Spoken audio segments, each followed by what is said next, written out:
pleasure to be here this morning. When I received the invitation, I said I must go to this school because I want to see the school that used to beat us when we were embarrassed.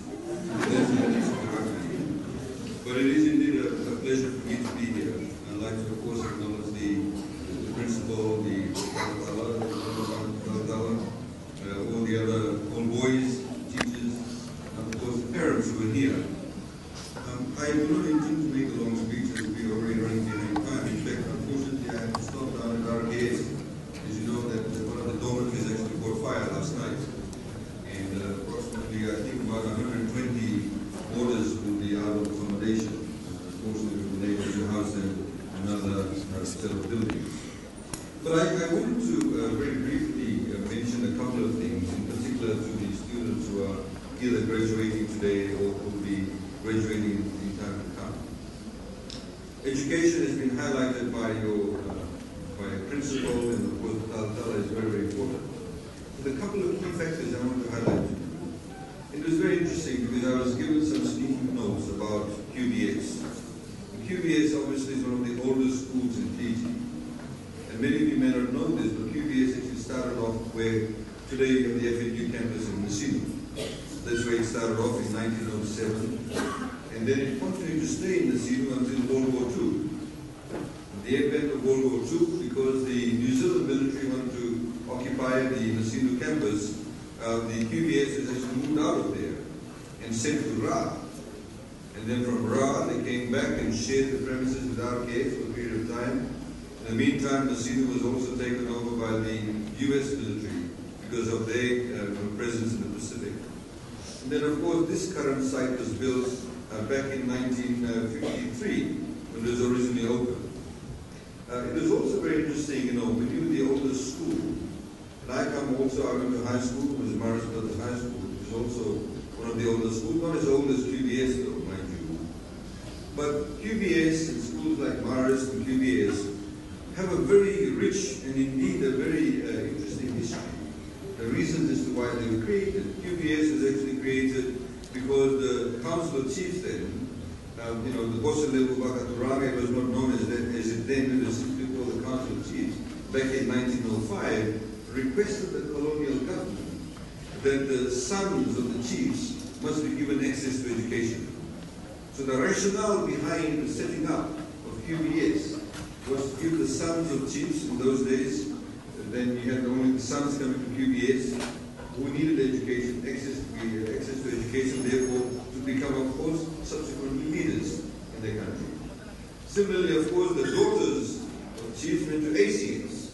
That's why in ACS it was set up. Today, of course, that is all changed. You don't have only sons of chiefs coming to the school, but you have sons of other parents who come to the school. Similarly with ACS. But the reality of the matter, though, is that QBS is a very rich history. You've had prime ministers, you've had presidents who've actually passed through this school. But the challenge for any great institution, whether it's a school, whether it's a government, whether it's an NGO, whether it's the economy, is to be able to maintain your relevance throughout the time. Because with time, if you don't change, if you don't adopt, if you don't adapt, you can get left behind. It's also the same in a family.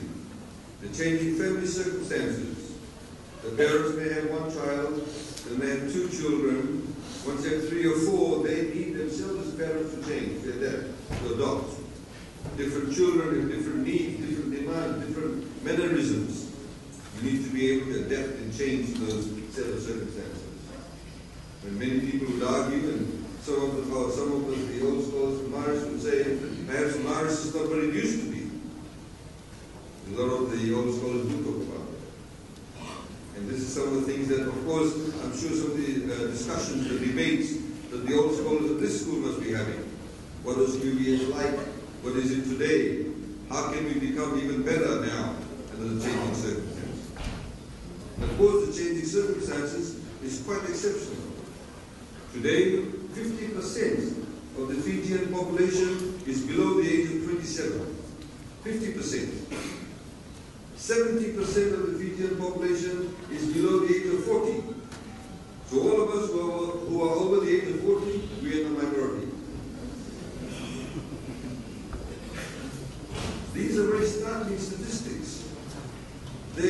600,000 Facebook accounts, individual Facebook accounts in Fiji. Today we have a world of selfies, a world of Instagram.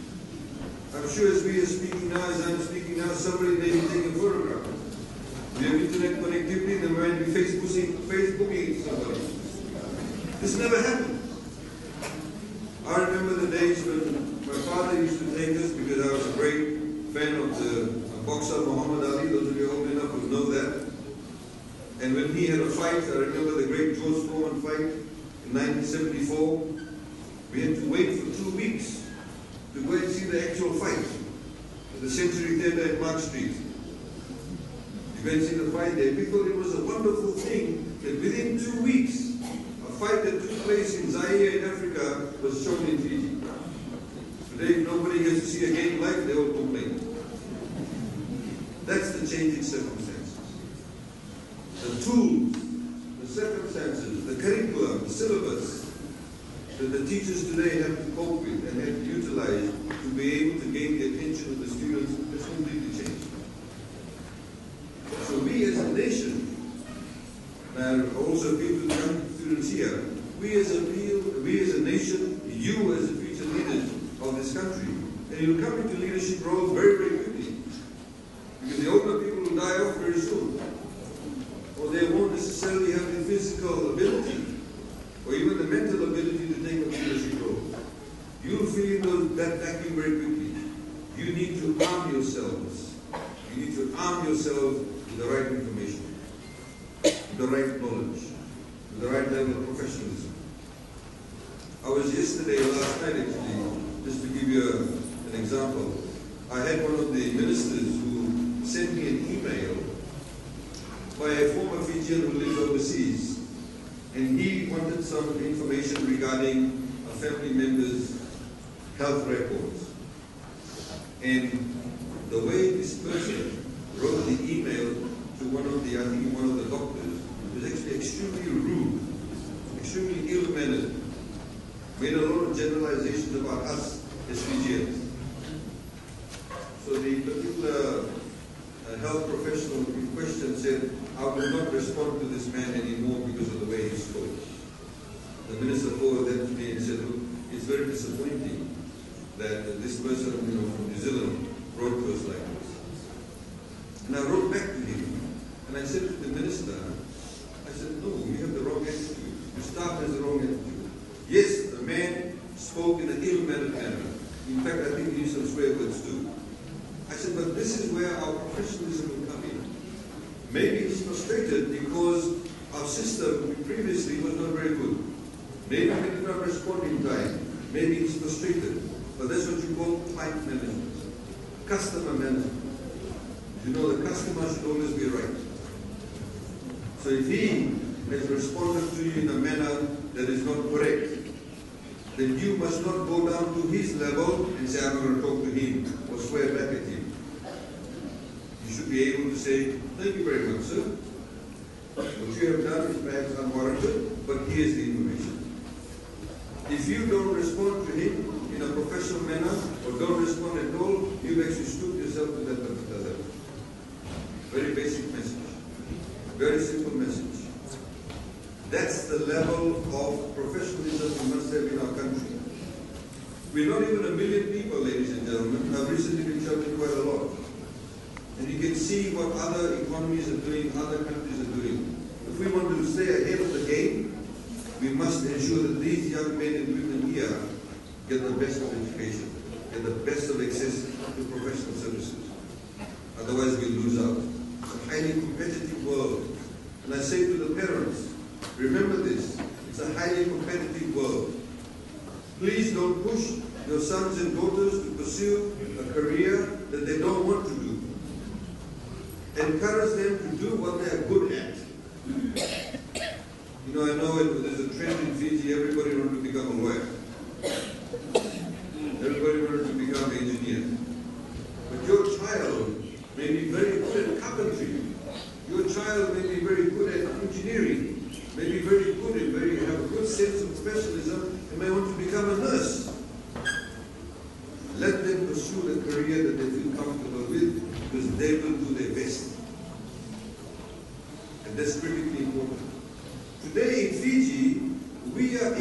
importing workers from Bangladesh and Philippines and Indonesia because we have a shortage of people who know how to lay tiles professionally. You know that? There's a shortage of people because some of our good tile layers and bricklayers have been taken up by New Zealand. They have a shortage of people there. So we see, my point being, as parents, as a community, as a society, as a government, as an economy, we must let our young people flourish in the areas that they are very good at. No matter irrespective of the trade they want to engage in. It's critically important to do that. Ladies and gentlemen, of course, I say this within the context of Fiji becoming 50 years old next year. Our Honourable Prime Minister is today in Sydney, celebrating the Fiji Day Independence celebration with the Fijians that live in Sydney. But next year is also our 50 years. So we need to be able to think about not only how we came about being 50 years old as a nation, but where we will be in 50 years' time. How do we see ourselves in 50 years' time? That is the challenge. As the very lengthy introduction of my CV, we talked about climate change. Climate change is a reality. Climate change is something that we must deal with. But also within climate change there are opportunities.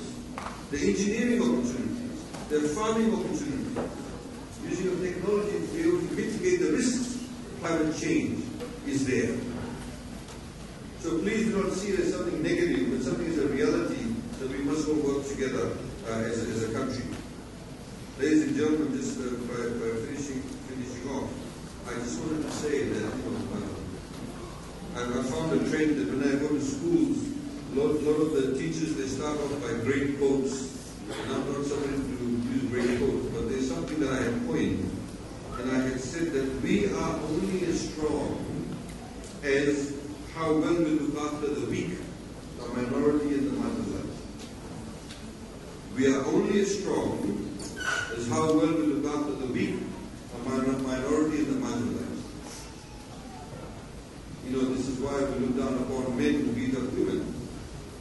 This is why we look down upon people who, for example, may be the majority but ignore the rights of the minority.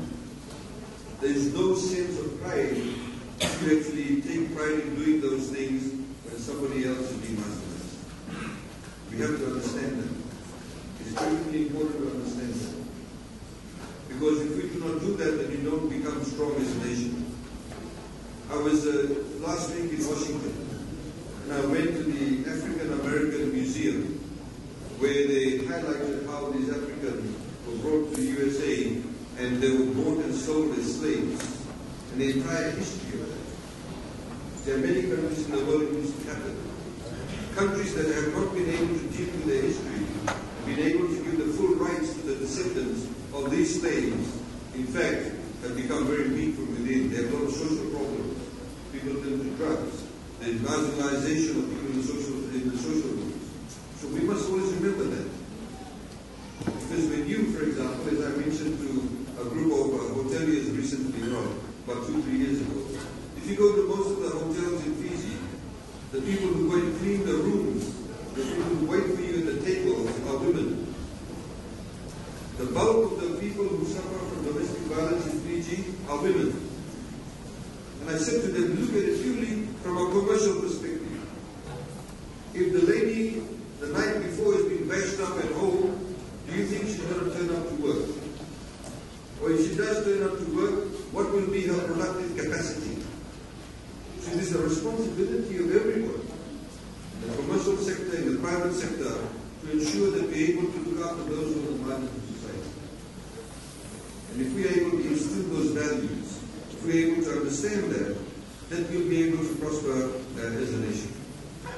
So with this, I was just a few days ago at one of the ministries, they had the Diwali celebration, and I went and I gave a message, and I said, fundamentally, if you look at all the religions in the world, as the Tala said, we are all God's children. Fundamentally, all faiths in the world teach that. We are all God's children. If you look at any scriptures of any of the religions, they all teach about love, compassion, loving thy neighbor, looking after the weak, the meek.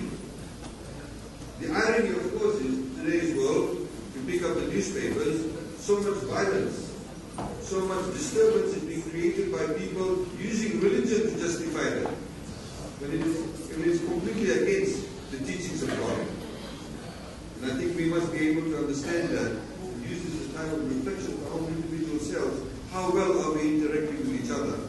Husband and wife, children, your neighbor, those you go to school with. How are these boys treating their fellow dorm mates? Are they bullying them? Are they not bullying them? If you're bullying them, what are you trying to create? Creating a culture of a society where you're thuggery. How are we treating those people who are from different provinces, different ethnicities, different religions? All of this, we need to be able to contextualize in our own personal relationship with God. So ladies and gentlemen, with those few words, I wish all the recipients of the awards, wish them well, congratulate them. But those who have not received the awards, please remember that you also are successful as long as you've done your best. And that's ultimately what matters. And that's what ultimately what all the parents should understand, that not all your sons and daughters can come first, second, or third. But as long as you know they've done their best, as long as they know that they have certain values that you've instilled in them, because they will then be able to then, engender throughout society itself. Thank you once again for the invitation. I wish you all a very good morning.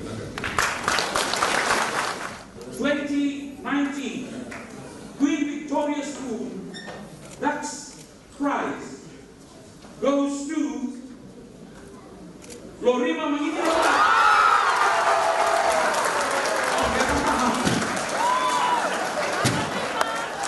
And we raise from Sapporo Students Mateo Mau in Nepal.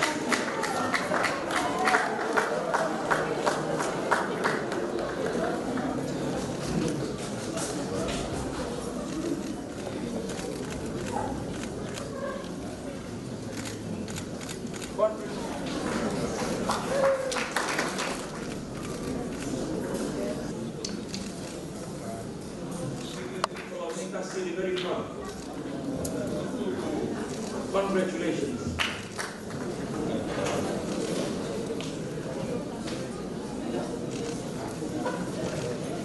Congratulations, Mariana.